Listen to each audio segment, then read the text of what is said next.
Bem-vindos a mais um episódio do podcast Bravecast, que já é o melhor episódio da história da BAPS, porque a gente só tem esse podcast, mas vamos deixar isso de lado. Hoje mas esse é diferente. Esse aqui vai ser diferente. Esse aqui é muito Esse tabu. episódio é um episódio diferenciado. Digamos que ele é um episódio muito mais íntimo. Então a gente tem o prazer de receber a doutora Renata Magalhães aqui conosco, que é especial. Eu vou deixar ela se apresentar. Muito obrigado por estar aqui conosco.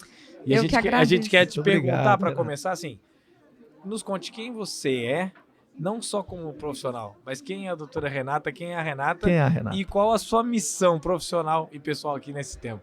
Uau, que profundo! Eu sou a Renata Magalhães, eu sou cirurgiã plástica. Muito obrigada, viu, pelo convite, obrigada a todos que estão assistindo, é um prazer estar aqui também. Eu sou uma mulher normal, de 42 anos, mãe de 2 filhos, um de 5 e um de 3, que, como todas as mulheres, temos uma certa sensibilidade, né, umas com as outras, e percebi uma demanda em meu consultório de mulheres insatisfeitas com as suas regiões íntimas e que nunca ficavam satisfeitas, e isso levava a vários problemas de autoestima, de relacionamento, de sexualidade. E eu abracei essa missão há 7 anos, e hoje em dia eu tenho uma expertise em cirurgias íntimas, dei uma palestra aqui que está sendo muito comentada, né? Eu acho que foi por isso que eu fui convidada imediatamente. Bombou. E foi muito legal. E eu tô com essa missão de levar, eu chamo de plenitude íntima para as mulheres. Porque eu abri uma clínica não só para fazer as cirurgias íntimas, tem sexóloga, psicóloga, terapia tântrica, vem o marido também junto. Olha só, a gente tântrica, que negócio legal. É massa pra caramba. Então, pessoal, o pessoal que está nos acompanhando aqui no Instagram, pessoal, olha só o privilégio que vocês têm. A gente está com uma expert no assunto que acabou de dar uma aula para todos os cirurgiões e vocês vão ficar sabendo agora dela. Então, olha como a informação é rápida. Então, perguntem tudo sobre cirurgia íntima. Você que se sente um pouquinho desconfortável, tem como faz o tratamento, então façam suas perguntas. Aqui a doutora Renata vai perguntar tudo. Então, doutora Renata, explique o que é ninfoplastia. A cirurgia íntima às vezes é tabu, não só para as mulheres, às vezes até para os próprios cirurgiões. Às vezes eles me encaminham e falam, mas eu não quero trabalhar com essa região, dá um certo constrangimento, né? Um tabu. Até no meu Instagram, quando eu comecei a falar sobre isso, teve um reboliço na família, né? Você me perguntou sobre labioplastia. A labioplastia é a cirurgia plástica nos pequenos lábios. Geralmente, as pacientes que têm esses pequenos lábios relativamente grandes, que elas sentem que é grande. Eu gosto de dizer isso, não tem nada de errado. Mas você é normal. Eu falo para as pacientes, você é normal. Da mesma forma que tem gente que tem a mama grande, a mama pequena, pequeno lábio é do mesmo jeito, é tudo normal, mas às vezes a pessoa quer diminuir, é a labioplastia, redução de pequenos lábios. E qual é a maior queixa delas, assim? Do que elas reclamam? É vergonha? É na hora do momento íntimo com o marido? Às vezes pode aparecer também na roupa, num biquíni, alguma coisa assim. Qual é a maior queixa delas? A maior queixa é delas com elas mesmas. É toda vez que vai se despir, é com o marido, é para depilar, é para ir no ginecologista, é quando vai colocar biquíni. E o marido tá achando bom, tá feliz, não sabe nem por que ela quer operar. É uma coisa tão íntima, que às vezes elas pensam assim, elas vão ao consultório e falam, meu sonho é colocar silicone, é fazer lipo, mas a minha prioridade é a íntima que eu vou fazer agora. Fala, mas ninguém vai ver. Ela, não, mas eu não me sinto bem. Ela vê. Homem não entende bem isso. Eu acho que tem um grande público masculino aqui na BAPS. Uma vez um marido começou a desconfiar da esposa. Quer mostrar para quem? Aí eu falei assim pro marido, eu acho que vocês vão se identificar. Eu falei, imagina que seu pênis é pequeno. A sua esposa está satisfeita, está feliz, não machuca, está confortável. Ela nem quer que aumenta, porque vai ser ruim para ela. Mas você fica constrangido. O Márcio tá balançando a cabeça. Me identifiquei muito. Só que não, graças a Deus. Não, a gente pode perguntar pra minha esposa. Poupe-nos dos detalhes sórdidos. Não, a gente pode perguntar pra minha esposa se ela tá satisfeita. Aí tá bom pra mim, né?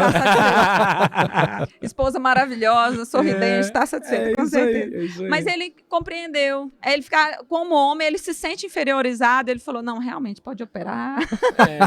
É verdade, mas muito boa a tua analogia. Isso é super interessante.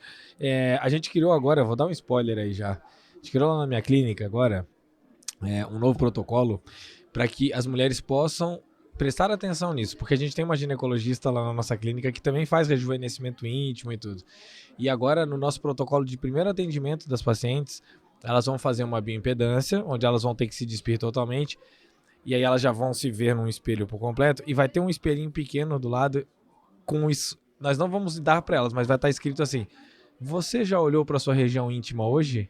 Que interessante, cara, sutil. Para que ela possa olhar, porque às vezes ela nem olhou, e às vezes ela olha e não gosta, mas aquilo vai despertar nela. Ué, se estão me perguntando isso, talvez seja porque dá para eu tratar isso aqui. Então eu vou dar, com delicadeza, a oportunidade a ela de perguntar sobre isso, ou se procurar um tratamento sobre isso, para isso, né? Para que ela possa ter tudo que eu posso oferecer de melhor. Porque eu acho que uma das questões, e vamos ver se você concorda comigo, Renato, eu acho que a nossa questão de ética ficou muito distorcida. Eu acho que ética envolve o fato de que se eu posso oferecer o meu melhor ou se eu posso oferecer mais para o meu paciente e eu não ofereço, eu também tenho que pensar, será que eu estou sendo ético? E a região íntima às vezes é negligenciada. Verdade. E aí tem uma dificuldade entre oferecer e ela achar que tem alguma coisa errada com ela. E aí fica... Eu acho que o nosso dever é realmente informar o que existe, para caso ela queira, estamos aqui para ajudá-la. Né? Eu acho que esse é o ponto, informar que realmente existe, né, e que tem tratamento. Né? Muitas ficam sofrendo sozinhas e não buscam um tratamento médico porque realmente elas não têm conhecimento que realmente tem tratamento. Então, doutora Renata, como se faz esse tratamento da labioplastia? Geralmente é com cirurgia, com outra tecnologia. Como está hoje esse cenário do tratamento? O tratamento tradicionalmente é cirúrgico e é uma cirurgia relativamente simples, com anestesia local, não precisa internar. Mas com as tecnologias de retração de pele, dependendo do grau, a gente pode sim evitar uma cirurgia. É uma coisa inicial na região íntima. Tem um trabalho com Accutite na região íntima lá nos Estados Unidos. Eu ainda não tive coragem, porque tá logo ali abaixo do vestíbulo. Para quem sabe a anatomia ali já fica um pouco preocupado, né? um pouco preocupada. Mas é promissor, né? A gente tem o Morpheus, né? Os bioestimuladores, que a gente consegue uma boa resposta, mas a maioria nem quer. Ela quer realmente tirar para tirar aquela parte escurecida. Não tinha me dado conta disso. Porque o pequeno lábio exposto ele fica mais escurecido e mais ressecado, né? Sim. Isso pode causar a dispareunia. Eu já tive paciente, que eu vou deixar, mas que ela chegou e falou assim: doutor, eu quero fazer ninfoplastia, porque eu fazia, agora eu não faço porque eu tenho a ginecologista lá fazer. Mas eu achava interessante, eu até fazia para algumas pacientes. Não vinham só por isso. Elas vinham porque elas queriam silicone e falavam: doutor, eu também queria ver a minha região íntima, eu também queria tratar meus pequenos lábios. E aí eu cheguei a uma paciente uma vez, ela falou assim: doutor, eu tenho dispareunia. Eu falei: caramba, as pessoas estão pesquisando isso mesmo. Peraí, traduz pro público aqui. Isso, eu vou deixar... que é esse palavrão? Exato, a pessoa... Aí eu olhei, rapaz, essa menina deve estar sofrendo mesmo, porque pra ela chegar aqui dando esse diagnóstico, é porque ela tá investigando. Dispareunia, para nosso público aqui que está assistindo, né? É dor nas relações sexuais. A dispareunia pode ser por ressecamento, pelo excesso de pequenos lábios. E ela só tirou, melhorou. Mas nem sempre, às vezes é falta de lubrificação, porque não está à vontade ali no momento íntimo, né? Até a clitoroplastia, você comentou das pessoas nem saberem que existe a redução de clitóris. E até os médicos falam que as pacientes precisam se conformar e tudo mais. E existe uma questão em relação à sensibilidade. Aí elas falam: doutora, fica mais sensível. Eu falo: não fica. Fica, porque você tirou aquele excesso de pele de cima... Não é porque eu tirei o excesso de pele de cima, é psicológico, porque você está feliz, está plena, quer mostrar, né? Está mais à vontade. Eu acho que eu acho que o que aconteceu nos últimos anos também com relação à vulva, né, a região íntima, é que passou a ter uma exposição maior, né? Talvez por umas coisas com as quais eu não concorde, mas a exposição aumentou e isso levou a uma preocupação maior, a uma comparação maior. Você enxerga desse jeito também? Não, eu enxergo que as mulheres passaram a ter acesso à pornografia que antes não tinham. Antigamente, para pornografia, você tinha que ir numa locadora, né? Na minha época era assim, a gente não... Saía, entrava escondido. Então você via só a sua e achava que todo mundo era assim e tá tudo certo. Existe uma grande variação anatômica. Quando elas veem nesse tipo de conteúdo e se comparam, elas acham que tá alguma coisa errada com elas ali. Esse nem O problema, eu acho que facilitou o acesso. Exatamente. Ninguém fica olhando assim da amiga, vendo. Isso. É difícil, né? Mas é pela pornografia mesmo, que tem alguns estudos que mostram que quase 70% dos acessos de internet são para pornografia. Sério? Então... Olha o nível que chegou a pornografia mundial. Meu Deus. Caramba. Quase 70% dos acessos. Além disso, a gente sabe que a região íntima tem muito mais do que só os pequenos lábios a serem tratados e não é a única queixa, né? Além disso, assim, o que você vê de mais queixas lá no seu consultório, além da labioplastia ou do excesso de pequenos lábios, né? Hoje em dia, só pequenos lábios, é raro fazer só pequenos lábios. A gente tem que olhar a região íntima como um todo. Geralmente, quem tem excesso nos pequenos lábios tem também no clitóris, às vezes tem uma flacidez ali de grandes lábios. E precisa a gente harmonizar de maneira geral para não criar uma desproporção, porque se você tira ali o pequeno lábio, às vezes o clitóris fica ainda em maior destaque e as pacientes aparecem lá falando que ainda ficou pior ainda do que antes. Né? Uhum. E você faz muito preenchedores, seja gordura ou fillers, em grandes lábios ou não é uma grande procura? Eu não faço muito não, mas faço o médio. Uhum. Não é pequena também não. Com o envelhecimento, do mesmo jeito que a gente perde ali as malar fat beds, né? Beds que são as gorduras no rosto, ali embaixo também a gente vai perdendo gordura, vai ficando com flacidez. Então, eventualmente, até quando a procura nem é essa, né? A gente vai fazer uma limpa. Fica um aspecto envelhecido. Às vezes a paciente fala assim, tinha anos que eu não me olhava no espelho. Eu divorciei, me olhei, Deus me livre, tá com flacidez, tá com...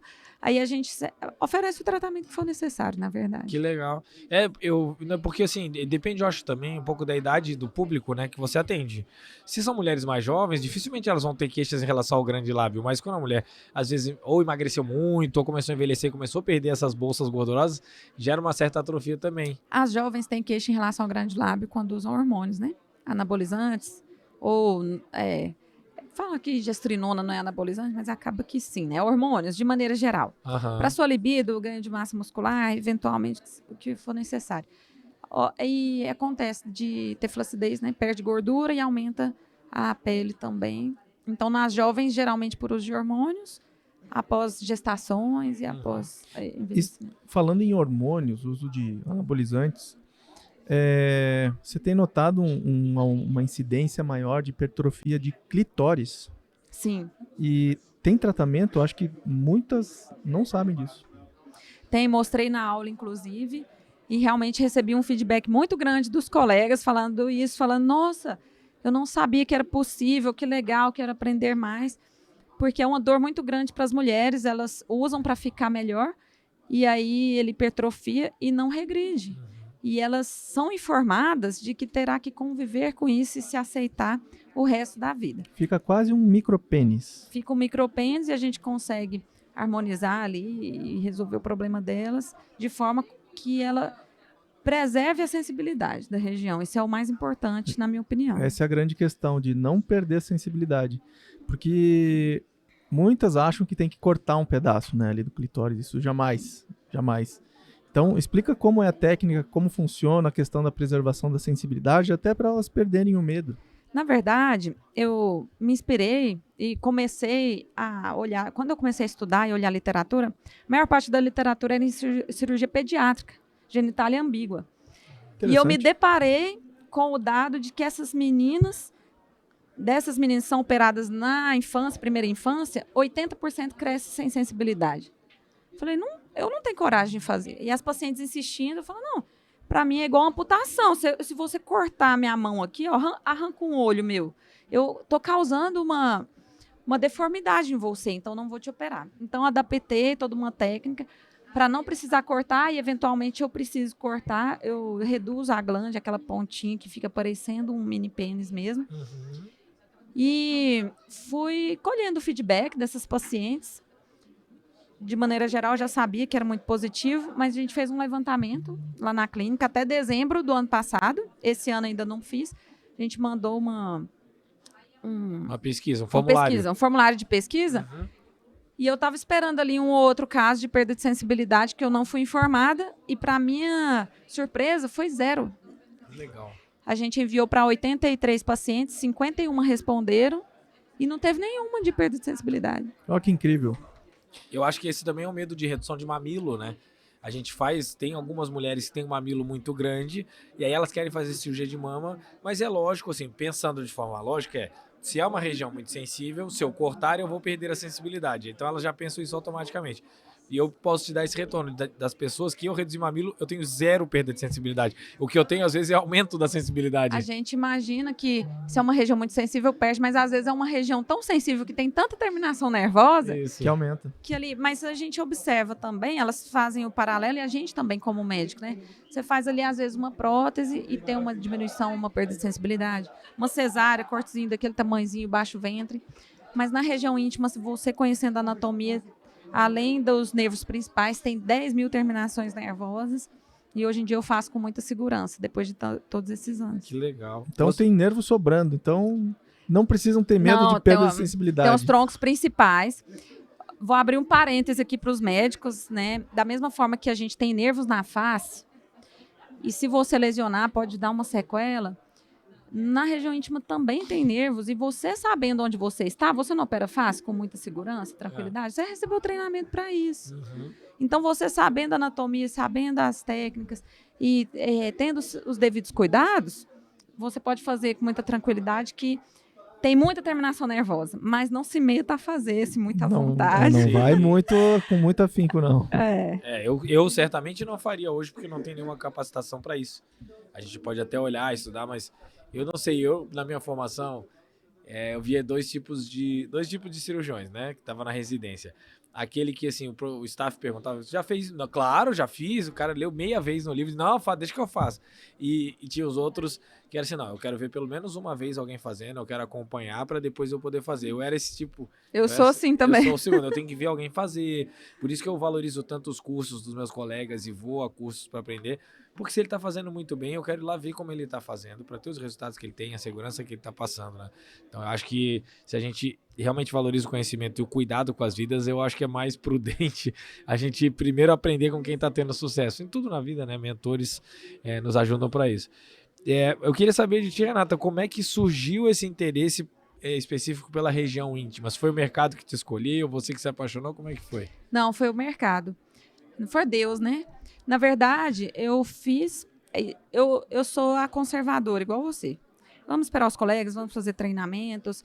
Peraí, vamos ver se dá tudo certo. Só que chegou uma paciente no meu consultório, já tinha feito a linfoplastia, tinha uma hipertrofia de clitóris, falou, pelo amor de Deus, me ajuda, corta isso fora. Eu falei, não vou, isso aí vai te amputar, não tem solução. Ela começou a chorar, já é o quinto médico, é porque tem outros médicos, né? Sim. O quinto médico que eu vou, e todo mundo falou que não tem solução e eu não quero morrer com isso. Eu falo, mas e se você perder a sensibilidade? Eu tô no lucro, porque do jeito que tá eu não me toco, não me olho, eu me odeio e não me relaciono com ninguém. Já tá sofrendo muito. Então. Ela falou assim, se perder a sensibilidade, tá tudo bem, que pelo menos eu vou me relacionar com alguém. Sim. Eu falei, não, então vou te ajudar. Foi onde eu fiz levantamento bibliográfico, fui estudar, tinha pouca coisa na literatura, olhei inclusive cirurgia pediátrica, liguei para um colega que faz mudança de sexo, resignação sexual. Só, se ele transforma um pênis no clitóris, para ele tá fácil. Falei, você me ajuda? Como é que é a sensibilidade e tal? Ele, não, ajuda, faço. Aí eu chamei a paciente e falei, achei uma pessoa para te operar. Vai lá no Dr. Marcelo Soares, ele tem experiência em mudança de sexo. Vai conseguir te ajudar. Ela falou, não, você falou que ia me ajudar. Se você quiser, você chama ele para minha cirurgia, mas você que vai me operar. Ela que me escolheu. Confiou em você. E não me deixou. Eu não quis nem cobrar, para não ser cobrada. Entendi. Eu falei, tá bom, vamos lá. Só que eu modifiquei as técnicas, porque eu não tinha coragem de descolar o tanto que me falavam para descolar. Até o Marcelo me ajudou e tal. Eu falei, não, Marcelo, aqui, peraí, vamos devagar. Tá bom. E aí preservou a sensibilidade. Preservou e ela ficou apaixonada, ficou muito feliz. Acho que me mandou mensagem por meses. E aí apareceu outra. Na época, não existia esse uso de hormônio igual é hoje. Uhum. Eu nem sabia, ficava restrita às academias, eu nem sabia, assim, que tinha esse mercado. E aí eu peguei, apareceu outro, fui fazendo. No Instagram, na pandemia, eu fazia uma live toda semana de assuntos aleatórios. Abria caixinha e o pessoal perguntava, eventualmente surgia um assunto para a live. Perguntaram sobre cirurgias íntimas. Falei, vou falar um pouco de sexualidade junto, porque o assunto vai se esgotar muito rápido. E aí, no dia seguinte, eu abri caixinha, bombou de perguntas sobre isso, muito. Eu falei, tem uma demanda reprimida aí. Falei, toda sexta-feira agora, caixinha dos segredos, porque senão meu Instagram ia virar só isso. Eu fiz foi reduzir. Continuarei respondendo sobre isso na sexta-feira. E aí eu comecei a falar sobre isso no meu Instagram, mas eu já recebi encaminhamentos de ginecologistas, pacientes me achavam, porque elas iam em vários médicos até me achar. Sim. Eu já estava com uma estatística grande aí de cirurgias íntimas, né? Já tinha aí uns 4 anos, 5 anos fazendo essas mais complexas. E aí eu vi que tinha um nicho. Mas também nunca fiz propaganda, não. Ficava lá na minha.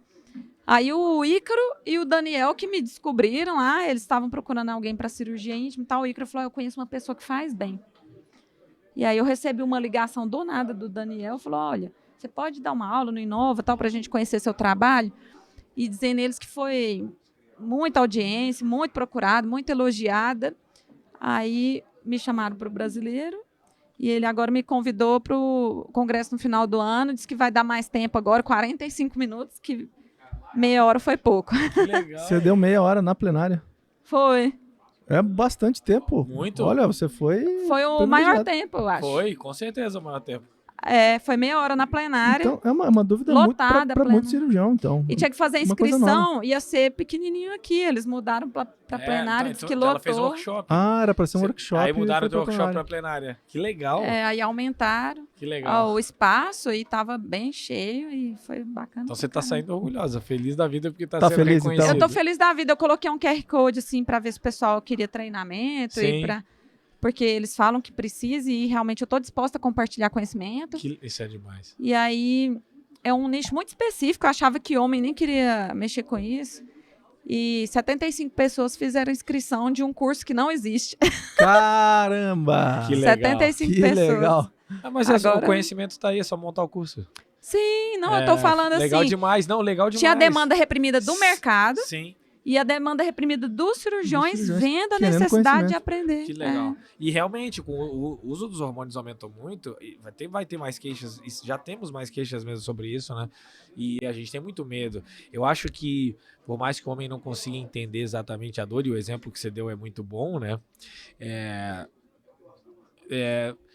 A gente fica com muito medo, o homem, né? Exatamente pelo fato de, para nós, não ser algo concreto, certo? Então a gente fica, caramba, eu não quero fazer um negócio, não quero mutilar uma mulher, né? E numa área tão íntima. E eu acho que não sei, os homens valorizam muito o sexo, né? Não sei se já hoje na mesma proporção homem e mulher, mas o homem geralmente ele tem essa coisa uma preocupação grande com o sexo, que eu acho que as mulheres têm mais liberdade hoje para expressar isso também, que antes era mais estigmatizado. Então eu acho que esse é um dos bloqueios que a gente tinha.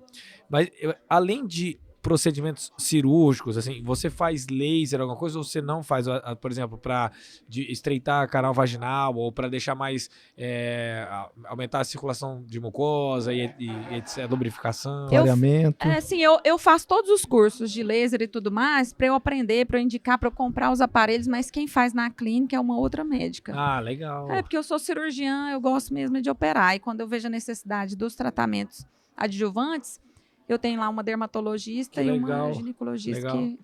Onde é a tua clínica? Conta pra gente. Em Goiânia, chama Clínica Intimice. Olha o nome. Que nome. Que demais. Até a logo é sugestivo, assim, da plenitude da mulher. Assim. Que legal. Que massa. Muito bom, muito bom. Em Goiânia, então? Em Goiânia, eu acho importante ter um centro para a mulher procurar. Porque Sim. às vezes tem uma sexóloga, mas não tem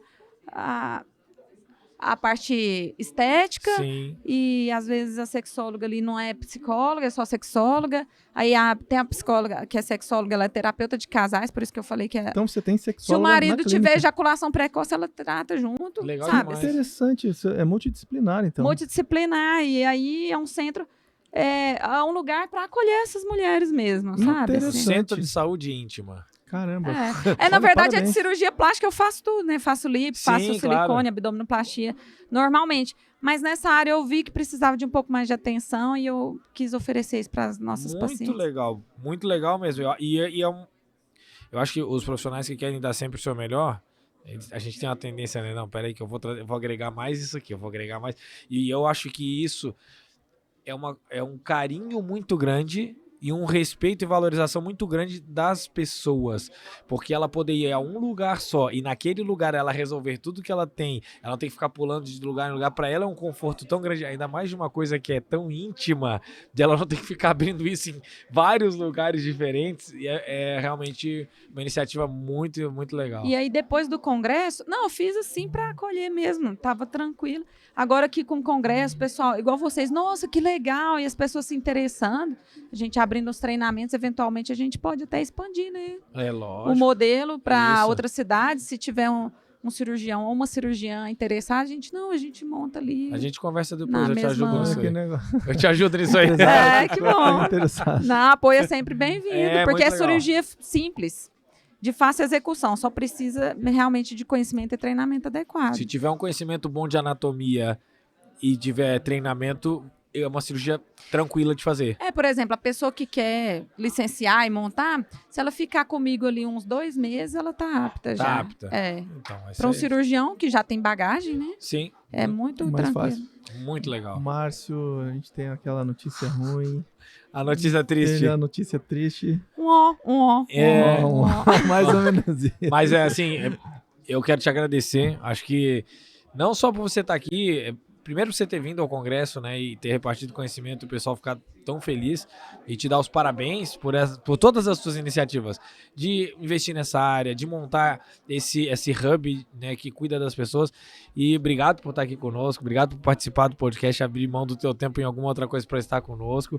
E eu tenho certeza que a gente vai ouvir falar muito de você ainda. E tomara que muitas e muitas pacientes ouçam falar muito de você ainda, viu? Parabéns. Obrigada pela Eu generosidade. desejo que o teu conhecimento se espalhe, que muitas mulheres saibam do teu trabalho, que você recupere a autoestima de muitas mulheres.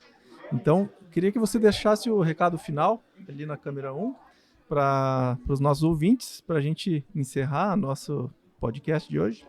É a minha missão, né? Isso que vocês falaram. É um prazer estar aqui.